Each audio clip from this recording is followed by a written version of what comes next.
often we want to estimate the size of a difference between two means.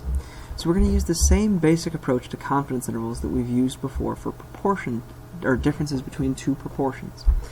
However, the math in this one gets tricky enough that I am not going to show you a worked example by hand. Instead, we're going to jump straight to the statCrunch examples. So we're going to use a confidence interval to measure our confidence in the actual difference between two means.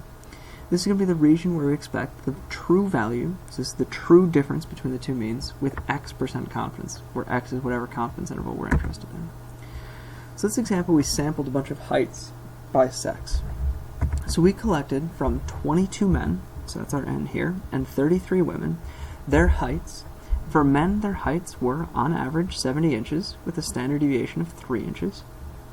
For women, the average of those 33 women was 67 inches, with a standard deviation of 2 inches.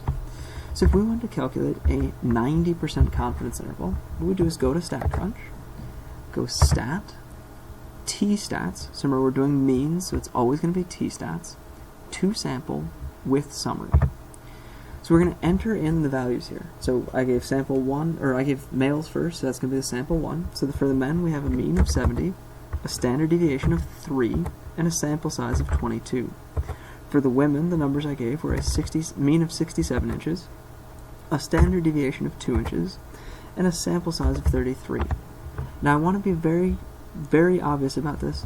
Uncheck pool variances. Pooled variances are a holdover from an older era when there was a slightly different test that we were interested in.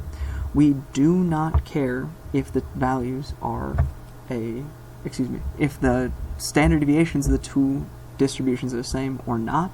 It just doesn't matter for what we're interested in. So we're going to come down here and click on confidence interval, because that's what we want to calculate.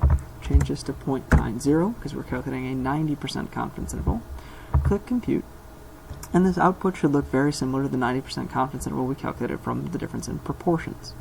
So it gives us our sample difference. So this is that 70 minus 67, gives us a difference of 3. Standard error, calculated by a complicated formula that's going to be shown lower on the screen in the lesson. Our degrees of freedom, calculated with, again, a fairly complex calculation. And then the lower and upper limits for our difference. So this means that we are 90% confident that the true difference in the mean heights of men and women lies somewhere between 1.76798 and 4.232 inches. So that's what we're calculating here when we're calculating a 90% confidence interval for this difference.